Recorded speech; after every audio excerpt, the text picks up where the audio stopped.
in subconscious means as well.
Yashodanandana Braja Janaranjana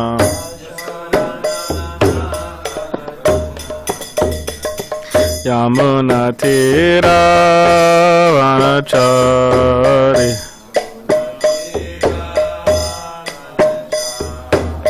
Yamuna Tira Vanachari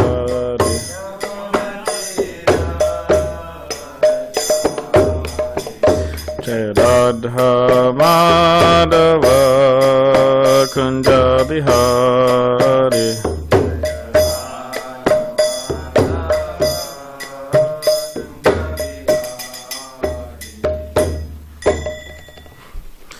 Chant the Shabbat Paramahamsa Parivrajacharya Ashtotra Shatashi Shamala Divine Grace A.C. Bhaktivedanta Swami Srila Prabhupada Ki Jai Grantaraj srimadbhagavatam Ki Jai. All glories to the simple devotees. All glories to the simple devotees. All glories to the simple devotees. All glories to Shri Guru and Shri Guranga.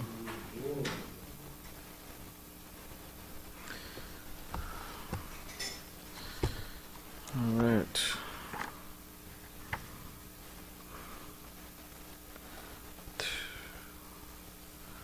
Well, there's not a verse on the board, so our pen has died. Santosh does shopping.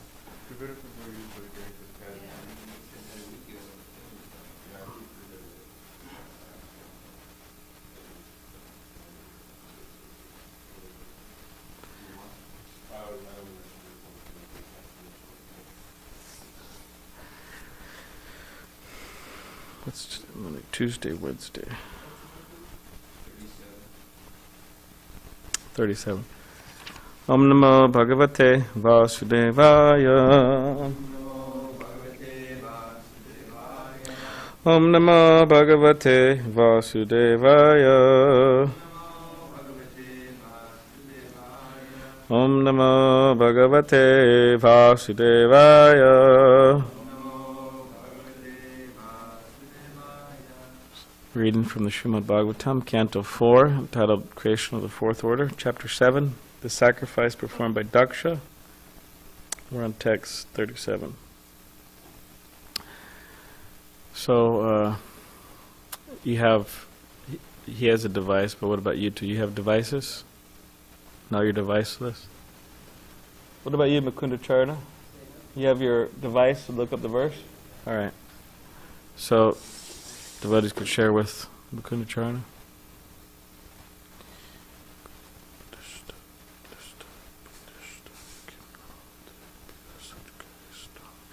Lokapala Uchuhu Drishta Kimna Drigbir Asadgri Haistvam Pratyak Drishta Drishyate Yeda Vishvam Maya Yasha Bhavadhyahi Bhuman Yes tvam shasta panchabir pasi bhutaye.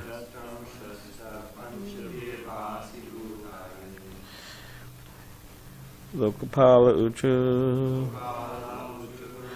drishta kimna drigbir asadgrihaistam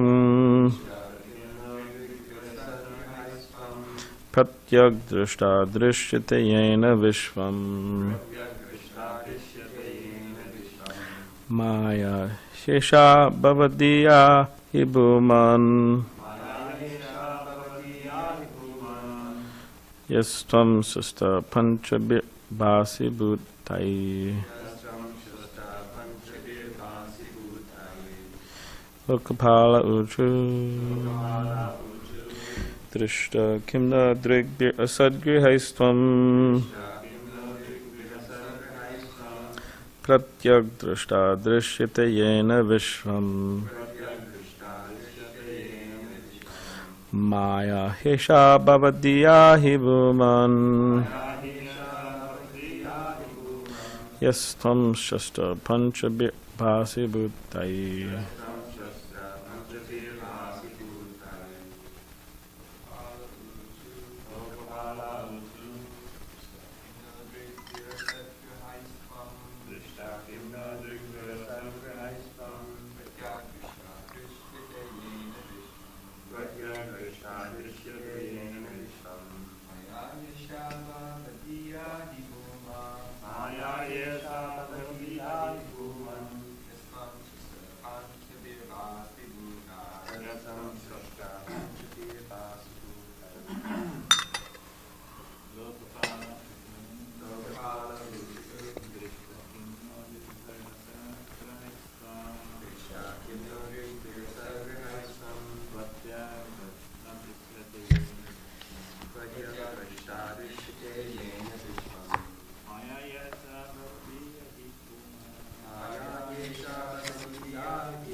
Word by word.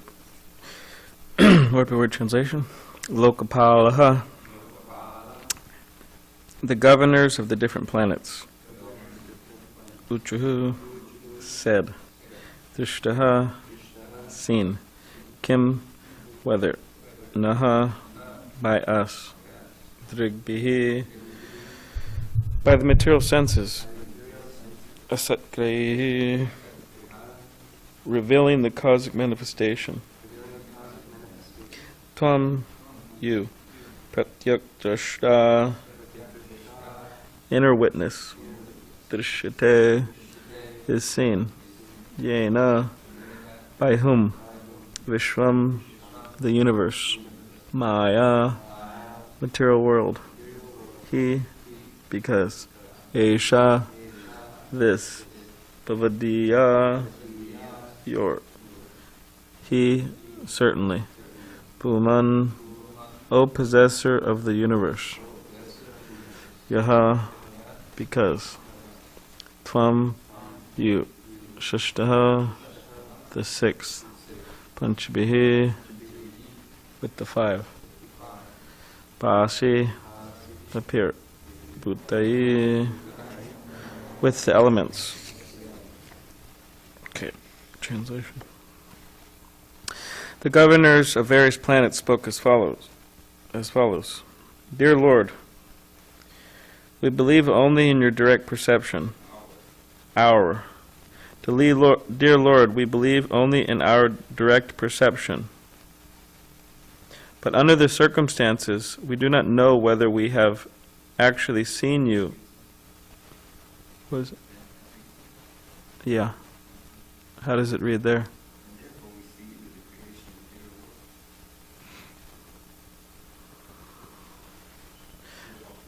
Well,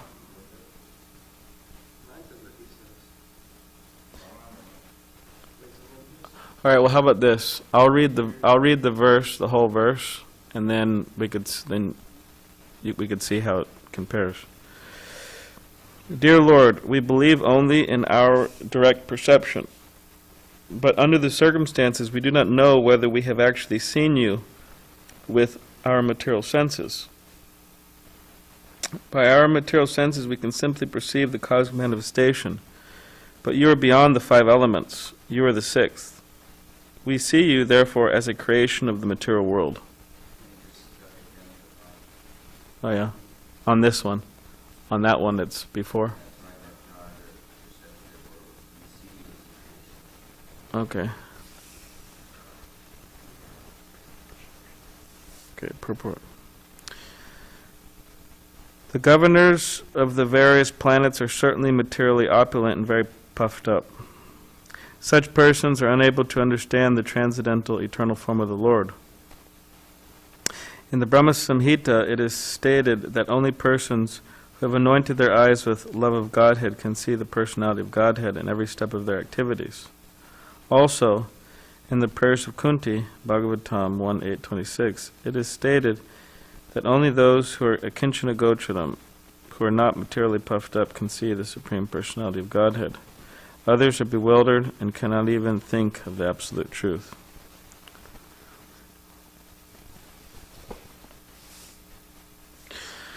Om Jnanativedandasya Gananjana Shalakaya Chukshudannalitam Yena Tasmai Shri Gurave Namaha Kam Kritu Vachalam Pangam Nangayate Girim Yat Kripatamaham Vande Shri Gurun Diritarinam Vancha Kapatarubhyascha Kripa Sindhubhyevacha Patitanam Pavanebhyo Vaishnavebhyo Namo Namaha Jaya Shri Krishna Chaitanya Prabhu Nityananda Shri Advaita Gadadhar Shivasadi Gaura Bhakta Vrinda Hare Krishna, Krishna Krishna, Hare Hare, Hare Rama, Rama Rama, Hare Hare.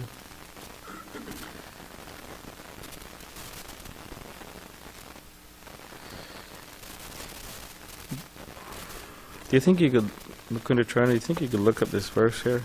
Bhagavatam 1.8.26. Oh, you could read it. My Lord, your Lordship can easily be approached, but only by those who are materially exhausted. There's one who is on the path of material progress, trying to improve himself with respectable parentage, great opulence, high education, and bodily beauty, cannot address you with sincere feeling. I'll read it for maybe somebody's watching. Okay. My Lord, your Lordship can easily be approached, but only by those who are materially exhausted. Because one who is on the path of material progress, trying to improve himself with respectable parentage, great opulence, high education, and bodily beauty, cannot address you with sincere feeling. Okay. Janmashvar Shutashibir Edamana Marapuman Naivahatya Bita Tumbai Twamakinchana Gocharam. Queen Kunti Ki Jai. So this verse and purport is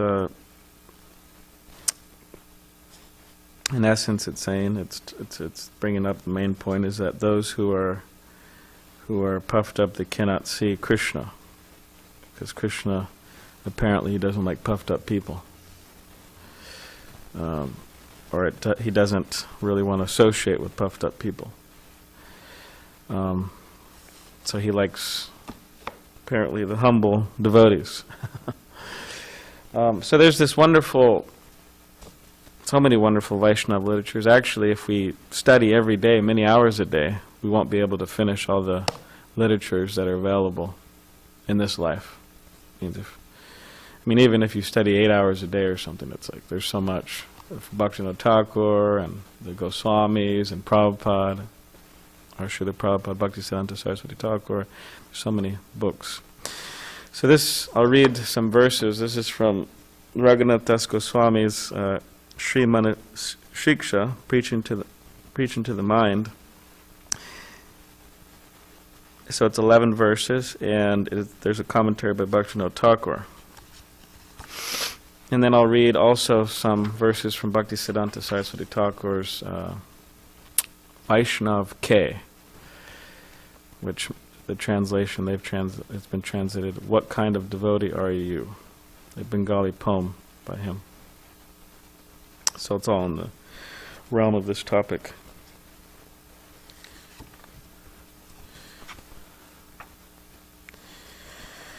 My dear, there's no Sanskrit in this one. My dear brother mind, the despicable desire for material honor and distinction is compared to a shameless and low-born prostitute who eats dog meat. Yet she is flagrantly dancing in my heart. How then can the pristine love of pure devotion to Sri Krishna ever find a place in my heart? You will simply have to serve the unalloyed devotees of the Lord, who are his intimate associates and stalwart supporters. They alone can drive out this prostitute and enthrone pure love of Godhead within my heart. So this is some of the commentary by Bhaktivinoda Thakur. This verse indicates how one can extinguish any remaining doubt he may have if his repeated and exhaustive attempts to weed out deceit from his heart have failed. Hankering for honor is in fact a shameless prostitute who yearns to be worshipped. All other unwanted desires may be eradicated, but the hankering for honor and distinction is extremely difficult to uproot. It is like a seed which sprouts only later into a deceitful plant. This is interesting, he uses here. It says, a matrix from which all the other anarthas stem. Thus it is called shameless, for it conveniently overlooks its own evil influence. Fame is like a dog, and one who runs after it is factually eating the flesh of a dog. Thus the desire for material honor and distinction is compared to a low-class prostitute who consumes dog meat.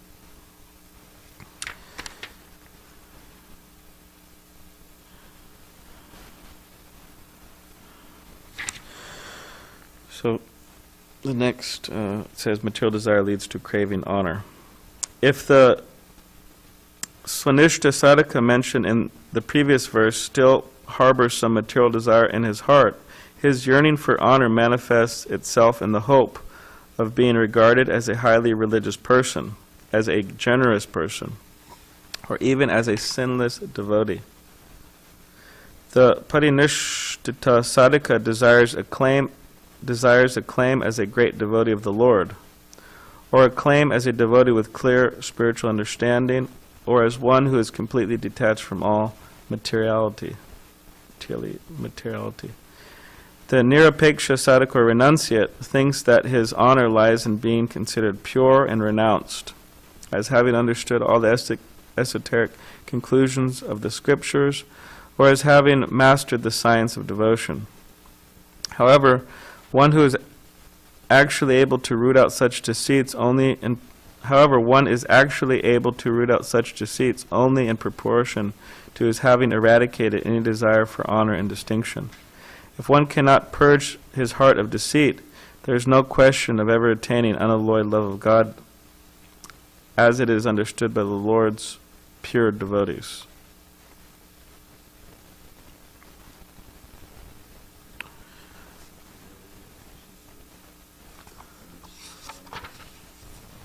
I thought that you would ask me that. Well, in the previous verse in purport, he gives definitions. Here, would you like me to read this? Okay. It says, the Swanishta sadhaka becomes deceitful when he indulges in sense gratification in the name of satisfying the Supreme Lord. Instead of serving the pure-hearted devotees of the Lord, this may be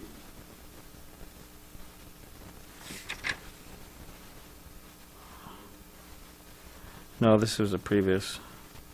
It says here, okay, the sadhaka or spiritual practitioners of three kinds. Swanishta, devoted, which his definition is devoted to self-realization. Parinishthita, dedicated to rules and regulations. And nirapeksha, detached. So it says the Swanishta sadhaka completely rejects all the principles of varnashram dharma and endeavors solely to satisfy the Supreme Lord Hari. The Swanishta. The Parinishthita sadhaka organizes his life and activities to conform to the rules of devotional service and deity worship. These two sadhakas are usually householders. The third type of aspiring devotee, the nirapeksha sadhaka, or the detached devotee, is a renunciate and celibate. And then he says, all three would do well to renounce deceitfulness, because deceit and pretense devastate spiritual understanding. So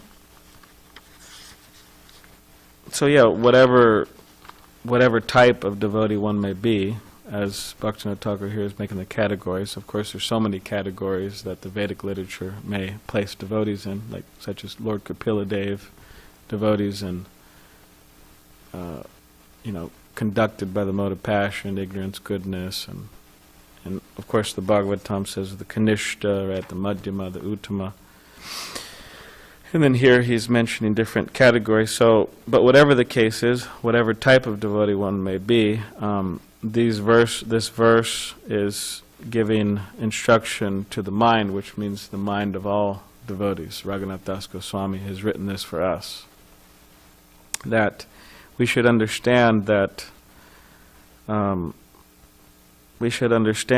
these desires, these material desires, and specifically the desire for material honor and distinction. I mean, he compares it to a low-born prostitute who eats dog meat. The desire for material honor, that's what it's compared to. And he's saying that it's dancing in the heart. Maybe you could look up this word, flagrantly, yeah.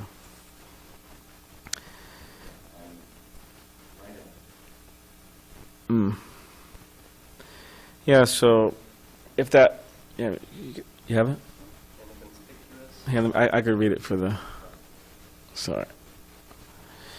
It says, in a conspicuously or obviously offensive way. So just a offensive way.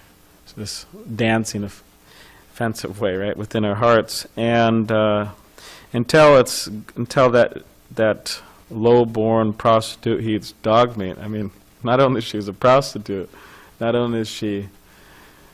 There's a prostitute, but then there's a low-born prostitute. That's even lower.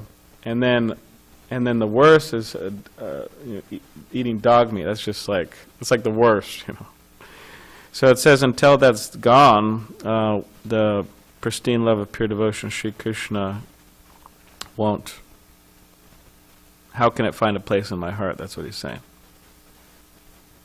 And he's saying that we have to serve the unalloyed devotees of the Lord, who are his intimate associates and stalwart supporters. So in order to get free of this, we have to serve the devotees. That's the idea. They alone can drive out this prostitute and enthrone pure love of Godhead within our heart. Within my heart, he says. So yeah, we have to take shelter of the Vaishnavas. We cannot do it alone. We cannot make advancement in spiritual life alone. We cannot remove all these things within our heart alone. We have to take shelter and support of the devotees. So I'll just read some verses from this book now. It's a nice picture of Japataka Swami. Nice. He did the commentary on this.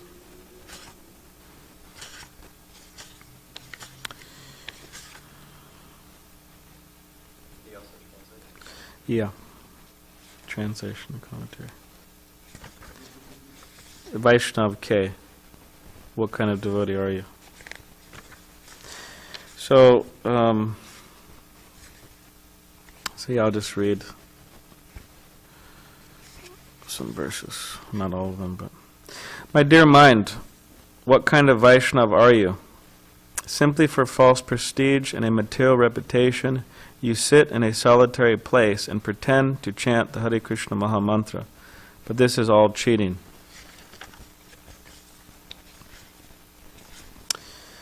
Such an ambition for a cheap reputation, so he gives another comparison here. Such an ambition for a cheap reputation can be compared to the stool of a hog, because such popularity is another extension of the influence of Maya. My dear mind, while making a show of chanting the Hare Krishna Maha Mantra in a solitary place, you are simply meditating day and night about enjoying beautiful women and accumulating more wealth. What spiritual value does your solitary chanting have? On the pretext of performing solitary worship, you're actually entangled in temporary material activities. So this is a thing that generally, or especially when somebody is, especially when somebody you could say is new in Krishna consciousness or has not been around that long, or I could say is not sufficiently developed a certain amount of Krishna consciousness, when they enter solitude, these are the natural thoughts that come up. You know, women and money and all this type of thing. So therefore it's advised that we chant with devotees, chant japa with devotees, because I mean, you have people who join the temple, especially when they first join the temple, new bhaktas that, and even people who've been around for a while, months or years or whatever, when they go into solitude, then what does that mean? That means sleep, you know, that means sleep, or that means spacing out, thinking about all types of not Krishna conscious things. That's what it means, practically.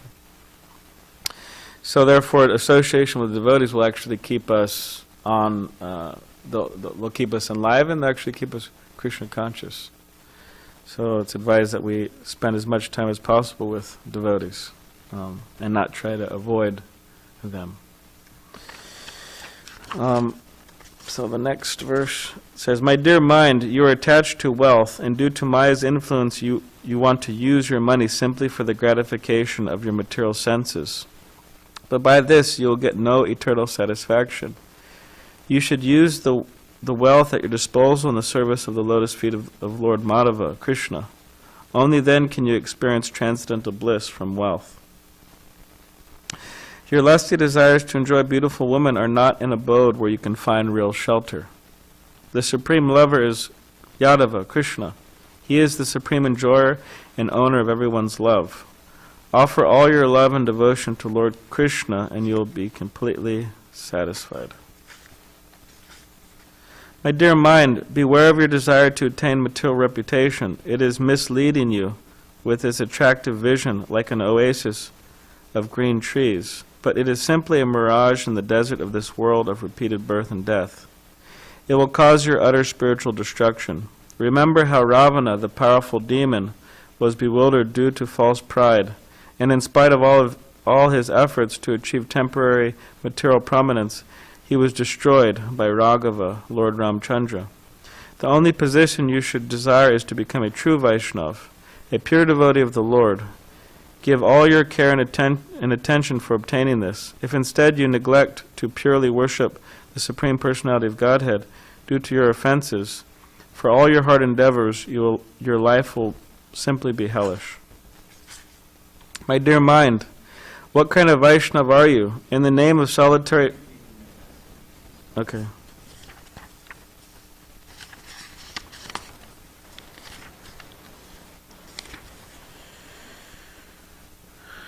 Okay.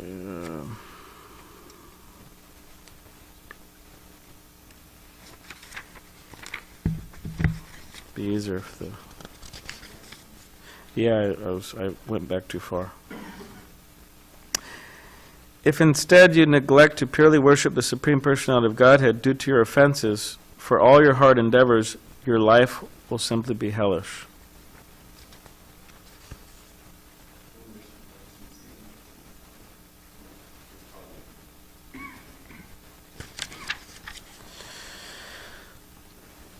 My dear mind, what kind of Vaishnava are you? In the name of solitary worship, you are simply engaging in criticizing and committing offenses against the Vaishnavas. You have become envious toward the pure devotees of Lord Krishna. Instead of tasting the nectar of being a real Vaishnava, you are simply suffering due to your desire to gain flickering material prestige and position. Then, in spite of your fallen condition, why do you remain so proud of your solitary worship? Now you should try to be a real Vaishnava. To be a pure devotee of Krishna is actually the most glorious position anyone can achieve. If you really desire to achieve perfection, give up this practice of solitary worship, and in the association of devotees, practice pure, unmotivated devotional service. In the sincere practice of pure devotional service, there is no influence of Maya. My dear mind, why are you so proud of being a pure devotee of Krishna?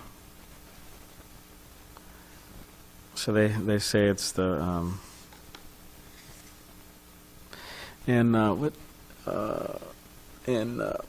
it says in Madhurya Kadamini by Vishwanath Chakravarti Thakur. He says that in that book it says, he mentions this, and he says that a new Brahmin boy, means a young boy, he thinks he's mastered all the scriptures, right, and becomes very puffed up. But I remember I was hearing a talk from Bhakti Vikas Swami, and he was saying, he said, sometimes people think I'm learned. You know, I know so many, I know some shlokas and I know some verses. And he said, but the vastness of the Vedic literature is just immeasurable. It's just very, very vast. So he said, I really don't know. But it's funny because a new Brahmin boy thinks, oh, I know. So they call that the pure devotee syndrome. Right? Why are you so proud of being a pure devotee of Krishna, my dear mind? A pure devotee of the Lord performs favorable devotional service in his constitutional relationship as an eternal servitor of the Supreme Personality of Godhead, Krishna. A pure devotee's desire to serve the Lord Krishna is completely pure and without the influence even a trace of material motives. Your practice of solitary worship is simply cheating, but actual pure devotional service is ever free from material duplicity and hypocrisy stemming from the material cheating propensity. My dear mind, you want me to give up the congregational chanting of Lord Krishna's holy names to practice solitary worship. Then you want me to anoint myself with material desires for temporary position and cheap fame. How can you consider these illusory activities of Maya to have even the slightest spiritual value or glory in them? Don't commit the offense of falsely imitating the devotional service of the great spiritual master Madhavendra Puri. He was never a false imitation, but was a fully realized, liberated soul. He traveled to spread the glories of Lord Krishna and continuously chanted the holy name of the Lord without the slightest desire for cheap popularity and reputation. Kindly remember this, his great transcendental qualities. All right, I'll read a few more. My dear mind, your desire for cheap reputation can be compared to the stool of a hog. You are proud of being a Vaishnav, but your actual behavior is less than an ordinary civilized human being. Controlled by envy towards true Vaishnavas, you have secretly been trying to squeeze out some temporary material happiness by gratifying your material desires. How do you remain so proud in spite of your hypocrisy after having abandoned the eternal nectar of the Hare Krishna Sankirtan movement? So yeah, that people are proud for so many reasons. I mean, it's amazing, actually. That's the tendency in the material. We have the tendency in general, people have the tendency in general that they're proud of anything and everything. I mean, people are proud of being a woman, people are proud of being a man, people are proud of being homosexual, people are proud of being heterosexual, people are proud of being a brahmachari, a grihasta, a vanaprastha, sannyasi, people are proud of their intelligence, people are proud of being a musician, people are proud of on and on and on. What was that? Yeah, people are proud of their clothes. So it just goes on and on and on like that. And it's all nonsense, absolute nonsense. So this is what Srila Bhaktisiddhanta Saraswati Thakur, he's writing these verses to help us understand, hey, this is all nonsense to be proud of anything. And specifically to remind ourselves, that's what it means to beat the mind in the morning and in the evening. It means to remind ourselves, hey, don't be puffed up, don't be proud, thinking that that I'm great. I shouldn't be proud thinking I'm great. So it's a challenge, and it's but we have to control that. And ultimately, it has to be removed from our heart. You know, this pride of whatever it may be. So yeah, it is. I mean, these are strong verses that Bhaktisiddhanta Saraswati Thakur is reading, but it's good. It's transcendental. It's beyond good. It's absolutely transcendental, and that it will hopefully inspire us to do better and be humble. And it's interesting because, I mean, how many times do we have to read this before we actually understand? How many times do we have to listen to Bhagavatam class or chant Hare Krishna before we actually understand? It may take a long time. It may take many lives, actually, interesting enough. So we don't want it to take many lives. We want it as soon as possible. Why? Because we want to get to our original state as soon as possible. And so if we associate with such great personalities as Srila Bhaktisiddhanta Saraswati Thakur through his wonderful poetry, this is not ordinary. This is transcendental. This is wonderful. This is something we need to study, we need to think about. Vaishnav K. Jayapataka Swami, translated in translation and commentary by him. So, so the general tendency is everything's so easy nowadays. Everything's so easily available nowadays. Everything sinful is easily available. It's more available than ever, unfortunately. That the options to engage in sinful life, illicit sex, intoxication, gambling, meeting, it is just rampant. People's senses are absolutely on fire, and people are pushing that. They're telling everybody to do it, and have businesses and this and that. So but similarly, the availability of association with Vaishnavas through their literatures is available like never before. But generally the tendency when something's available is that people don't take it. Oh, they think, oh, this is just an ordinary book. Oh, yeah, this Raghunath Das Goswami book, and it's on there on my shelf, and It's not a big deal. I bought it at Loy Bazaar in Vrindavan, and I bought it for 100 rupees or whatever, 20 rupees. And I got it. I got Raghunath Das Goswami's book here. So, but we always have to remember that this is just like Harinam Chintamani. Harinam Chintamani, Bhaktivinoda Thakur, he says that, I'll have to share the quote. I wish I could have the quote right now, but in essence, he said that this Harinam Chintamani, for a particular person, means a fortunate person, they'll consider it more valuable than life itself. Harinam Chintamani. Now, do people have that, or do I have that realization? No. Do people have a realization? Generally, the tendency is no. They think, oh, Harinam Chintamani, I read that, yeah. I read that like 5 times. It was pretty cool, Bhaktivinoda Thakur, he's saying some cool stuff, But he says this is more valuable than life itself, Harinam Chintamani. So, in other words, the books are super deep, esoteric, transcendental, and we really have to meditate on them and think about them, what they're saying.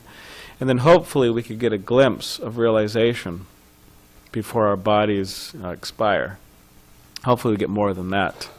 In that we could realize these statements, we could appreciate them, we could enter into them, we could think of them. We could not want to avoid them, when there's class happening.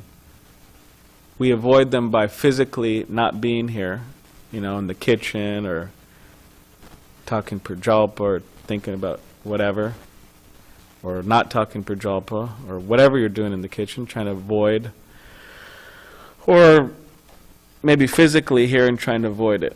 The mind maybe trying to avoid the message. So we don't want to avoid, but we want to embrace. There's a difference. So we don't want to avoid the message of the Bhagavatam, but we want to embrace the message of the Bhagavatam. And in this way we could actually break down this false ego, break down this pride, and we could actually become humble, and we could actually surrender to Krishna. Because if we're not humble, we cannot surrender to Krishna. And if we do not surrender to Krishna, then what do we have? Our life is a failure.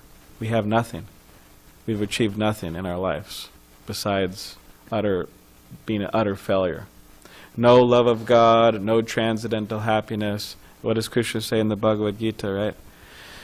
Nasidhim, what's that? Nasidhim, nasukam, naparam gatim. No happiness. No happiness, no perfection, no supreme destination, failure. So we don't want to be a failure. We want to be a success. We want to be a success story. We may not want to, go down the Vaishnav records. Oh, here's this rascal, from SanDiego, and now he's a success story. We'll put his picture up, right? So-and-so, Das Ki Jai, or whatever. We may not want to, enter into the Vaishnav history of being a success story, but personally we want to be a success story. And we're able to do that if we become humble. And we become humble by associating with the Bhagavatam. We become humble by associating with the Acharyas and by serving them, serving the message of the Bhagavatam, serving the Acharyas, serving the devotees. We become humble. And then with that humility we could surrender our lives to Krishna, to the spiritual master, to the Vaishnavas, not just Krishna, the Vaishnavas, the spiritual master. And also not just them, to helping as many people as possible. And then it's a good life. We've completed. We've done our best. We've completed. We have achieved, success. So that's what we want. So yes, this is not ordinary. Not just some ordinary book. These are all transcendental books. And we should try to associate with them as much as possible. In this way, break down the puffed up, the pride, and then, become humble, surrender. And then we'll be able to see Krishna. As this is saying, our eyes are anointed with the love of God, we're able to see Krishna. So that's the idea. Brahma Samhita is saying, right? Premanjana chariti bhakti vilochanena santa sadaiva, right? We're seeing Krishna because our eyes are anointed with the salve of love. So that's the idea. So does anyone have any questions or comments? Yes. Rajanjanana Prabhu. We have the speaker today, wireless speaker. You nicely mentioned that by serving the devotees we become humble. Mm-hmm. So how does the osmosis take place? I mean, I've been serving devotees for so long, and so what's the actual science involved? Yeah. Well, for example, now of course this is in the case of usually one's Diksha spiritual master. It doesn't have to be, but this is just an example of how humility could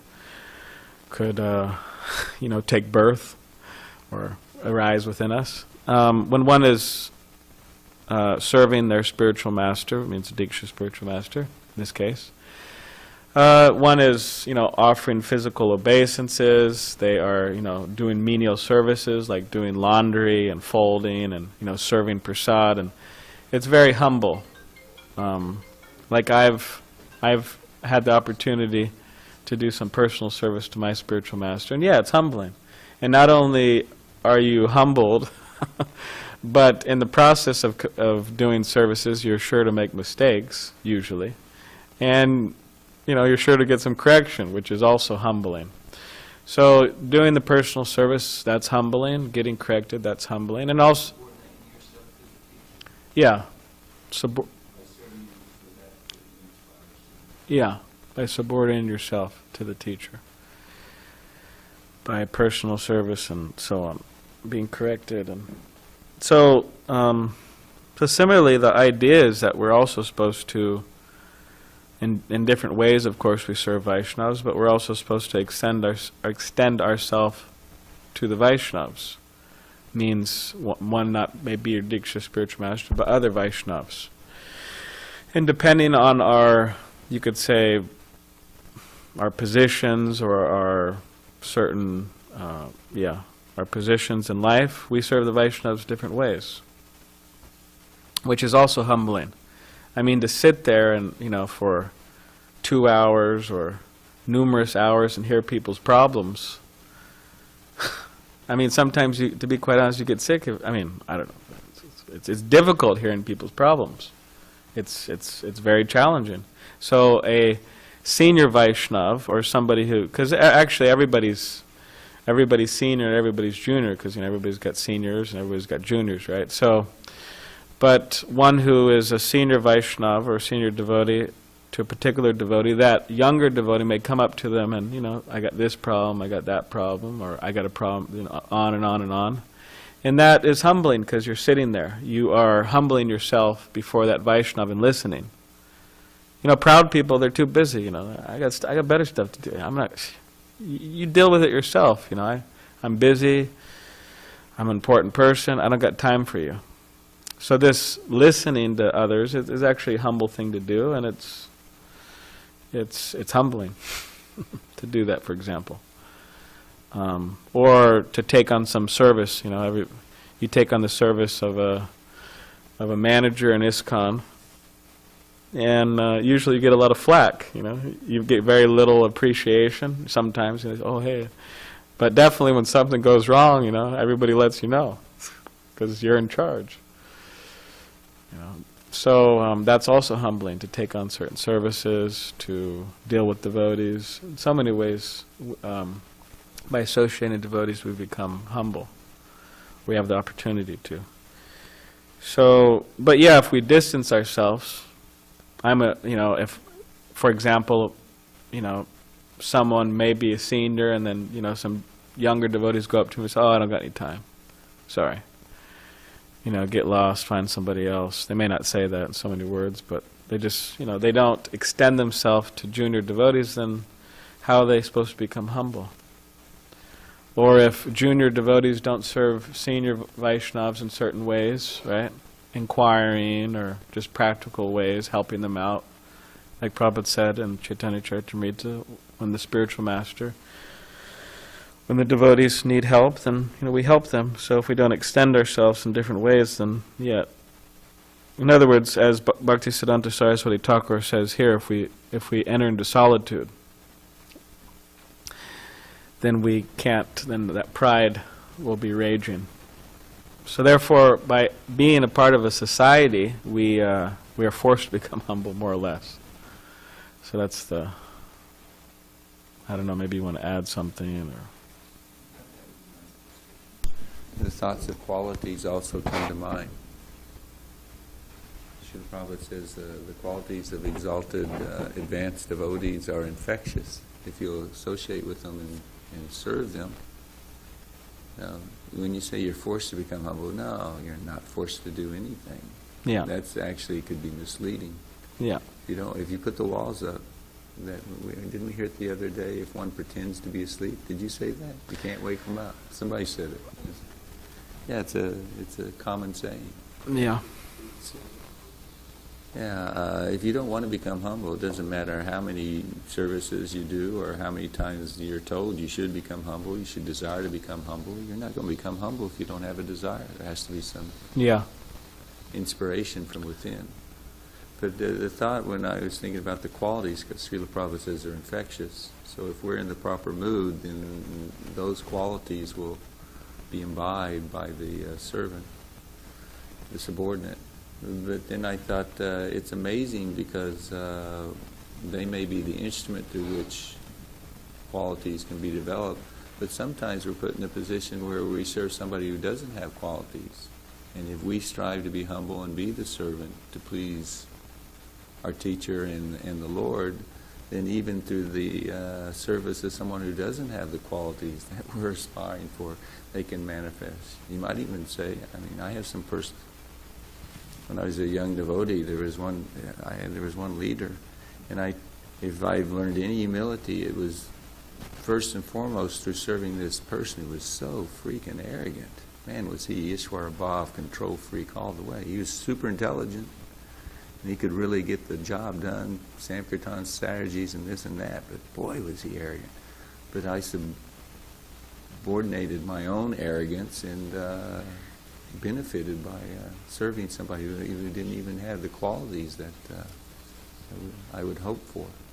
So anyway, there's some interesting thoughts inspired by what you were sharing. Yeah. If one, like you're saying, one may listen to so many classes, be told so many times, "Oh, be humble," but like you're saying, the desire has to manifest. So practically, we can't force anybody to do anything. And I was just thinking, if one could be in the association of devotees, but kind of be distant. Like you're saying, you put the walls up. So if one puts the walls up, or to the degree one puts the walls up, then they may be amongst devotees who could really, help them, but then, they don't take it, so it doesn't really work. One has to really try to not put the walls up and just be open, for that assistance.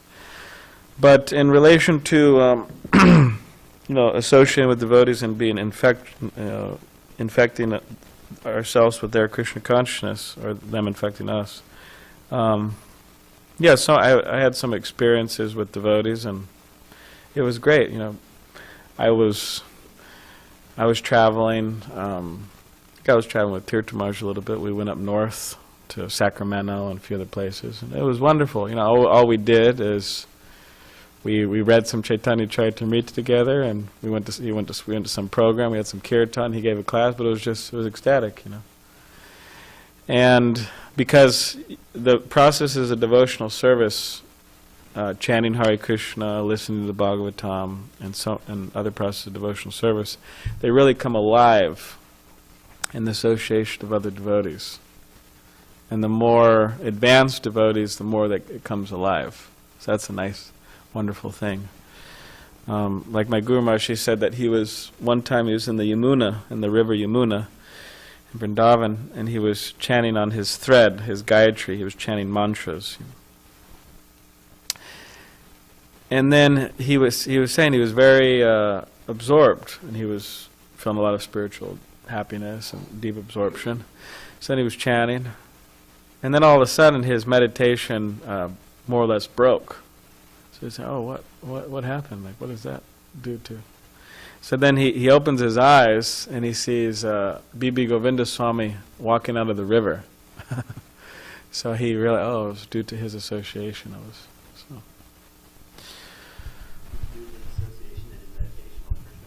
Well, it was due to association that his meditation on Krishna was very strong.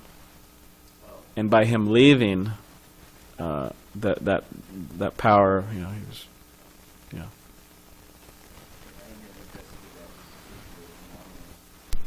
I can attest to that particular phenomena, having been on the planet when Srila Prabhupada was here.